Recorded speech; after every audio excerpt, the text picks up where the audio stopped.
you guys been back into the studios yet or not yet? I wish we haven't yet. We may be able to use the studios in August 17th, or starting August 17th, from now on, just to take some classes. But we're going to be fully back in January. Okay. All right. Awesome. That sounds like a good plan. I mean, it's obviously the best of what you guys can do, right? Yeah, we have to work with what we have, right? Exactly. Exactly. Many dancers obviously face challenges along their path from the pre-professional route towards a professional career. What are some challenges that you've had to deal with and that you've even overcome along your path? Well, like you said, there's a path, right? And when you're still a student into a professional, you feel so much change in your body, especially being a woman. And I think my challenge, my first struggle was the way I ate when I didn't, get my period at first, and then my body starts changing so much. And I also changed countries, so my habit of eating was so different, right? So in Brazil, I used to eat a lot of cheese and bread and rice and beans because it's part of my culture. And when I became more of a woman, I was in the USA in ABT. That was my first school in ABT. And I just had totally different exposure to food, just changing from one country to another and changing diet. That definitely like made me feel a change in my body. And I was so young, so I didn't know how to deal with it. So I feel like I was eating so wrong just because I didn't really try to understand what I needed and how to fuel my body. And also I didn't have a lot of money to fuel my body well. I felt like I gained weight and I was curvy, and I kind of embraced it in the moment because I was so skinny when I was young and I liked it as a woman. But then I was in ABT, and ABT is such a beautiful company. Once I understood more what I needed to do, it was more of a, okay, I can do both. I can eat well, I can exercise more, and I can actually embrace my body and feel that I'm beautiful. So, As 11 years old, and then the changes that happened from then to like 18 years old. And mhm, what happens simultaneously to these changes are a dancer's most rigorous training years.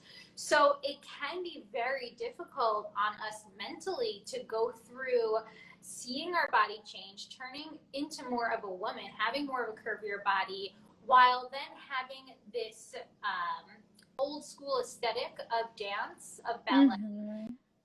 lingering and thinking, do I have to look a certain way? Do I have to maintain a certain body type? I love hearing that you try to embrace it while finding this balance, learning how to fuel your body better, embracing that your body was changing, that you didn't necessarily need to look like a 12-year-old girl anymore, right? Exactly. Yeah. Especially I am Brazilian, and I think women are so beautiful, and dancers are beautiful too, but sometimes it's nice to see a presence of, like, really nice, beautiful curves. I think that's also beautiful. It depends on your body, of course. Everybody has a different body, but I do like to embrace that because I think there's so much beauty.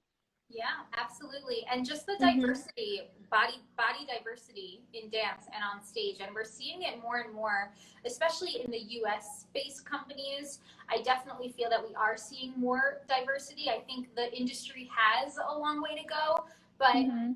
I am confident that we are seeing more of this mentality of embracing the female body and caring more about what dancers can do on stage, how they can transcend an audience instead of just focusing on a certain body type or weight number. Absolutely. And that is coming for sure. I feel more openness Mhm. from this point of view, and it's necessary because it's an art form. Would you say there was a specific point in your training that you started to correlate what you were putting on your plate to how you were actually performing on stage? So yes, but that came later on. So in ABT, I had the struggle of figuring it out. I figured out how I could also because of how I lived and my situation. But when I had my first job in Orlando Ballet and I was older, I actually started working for 6 hours. And you feel definitely that you need to feel your body better. After working in Orlando Ballet for 3 months, I feel like I don't have energy. Of course, it's because I'm a professional and I have to work more hours. So I start having a routine. Make me feel good, and I feel like it's what I need. I like to eat something that is going to give me a lot of energy for the next 3 hours. Have a big dinner, meaning like rice, beans, or like sometimes eggplants, vegetables. It sounds like you do focus a lot on balance with complex carbohydrates. And it also sounds like you have realized that you have to fuel multiple times throughout the day. This is very common for dancers that their like lunch is later in the day. It's at like 3 p.m. I've been hearing this a lot. And I think it's just because of your schedule. Yeah, because in Brazil, I used to eat at 12, my biggest meal, but that definitely changed with dance. Sure, sure. Yeah, I mean, listen, it sounds like that routine is also based on what you've learned in your career is helping you feel fueled. Yeah, And not just feel good for that day, but also set you up for for the the next. next day and the next day. And it just sounds like you've experienced in the past maybe not fueling as well and then feeling really tired because of it. Uh-huh. So you've learned from those experiences. I have, and I felt like I learned even more because I did the YGP about twice, and the YGP was very important for me because it was like leave and change your life or kind of stay in the same place. I used to be so tired.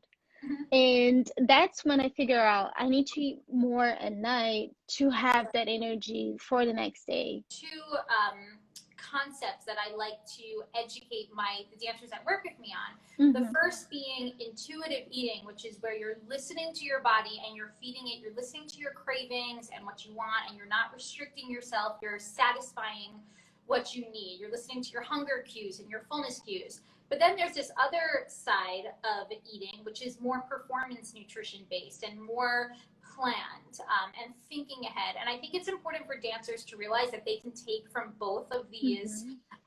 different concepts. Like, for example, you were saying when you're really stressed because of upcoming competition, which is something that's so common for young dancers, you Hmm. might not want to eat. But the repercussion of that is that you're going to be tired. You're not necessarily going to get through your piece. So you almost Absolutely. have to pre-plan your snacks and your day to support what you would need for that competition. Yeah, absolutely. And that's why I don't do competitions anymore, but I do some galas, Yeah, and I've learned from that. a lot of dancers will just try and rely on their hunger cues, but they really can't all the time Hmm. because stress, also exercise and a busy schedule in general can blunt our hunger. Oh, Um, yeah, and then all of a sudden you're hit 3 days later with this like insane fatigue because you realize exactly. you really haven't eaten enough the past few days. Sometimes I think that I shouldn't have sweets or I don't eat it for a long time, and then when I eat it, that's it. Yeah, And that's what I'm learning as well because I do love sweets, but I feel yeah. like if I deprive myself from having something, it's worse, right? 100%. I mean, that is the cycle that I talk about with a lot of the dancers who work with me about just this restricting or under eating or depriving ourselves, and it just always ends up Yeah, with it doesn't work. overeating or overindulging, and it's really a matter of trial and error to try and find that gray area Hmm. between. Because I have a sweet tooth also, and it's like sometimes I think we can develop a fear over the fact that, maybe I shouldn't touch this because I can't trust myself, but that only makes it worse in the long Hmm. run. Absolutely. Mm-hmm. Absolutely. Mm-hmm. That's why I feel like I have to have sweets every day. Yeah, yeah, it's much more worth it to honor those cravings throughout the week and throughout just your life as they come. Absolutely. Sure. And you can also find balance between, choosing those more whole plant-based options and really balancing them out with maybe some more indulgent types of foods. Absolutely. And I feel like that's so good being in America because you do have so many options. Yeah. When I go to Brazil, I suffer a little bit more because you don't have as many options, or like because there's also a point that I just want to enjoy it, and not really care so much. And that's what I think I'm doing in quarantine, and it's also working for me. Mm-hmm. Yeah, that was going to be my next question, actually, is just how have you been navigating, being more at home, not in the studio, more time on your hands? How are Hmm. you dealing with dance and food? Okay, so I am separating. I'm not separating, putting it together, but also accepting what I need from both. Mm-hmm. I accept that I need from ballet. Maybe I won't get really that much better because I don't have the studios, right? So then I want to remain what I Mm-hmm. have. So I do Mm-hmm. the same. I am listening to my body and to what I need. I eat actually everything. If I want to Mm-hmm. eat pasta, if I want to eat this, if I want to do that, I don't restrict myself. So Mm-hmm. I'm trying to just really be healthy and understand that if I gain weight, it's also fine. I think what you're saying that makes a lot of sense is one word that you used was realistic. You're being realistic with yourself. You don't have a studio right now, so you can't expect to progress with your technique in the same way that you might have progressed while you were at the studio and while you were Hmm. in your usual routine. And I think the same thing goes with food and body weight. A lot of dancers right now are freaking out. Should they cut calories? Should they restrict? And it's important to realize that no, they shouldn't restrict because it will just lead them back onto that cycle of overdoing it, underdoing it, overdoing it. And also B, they should be a little bit more realistic with themselves.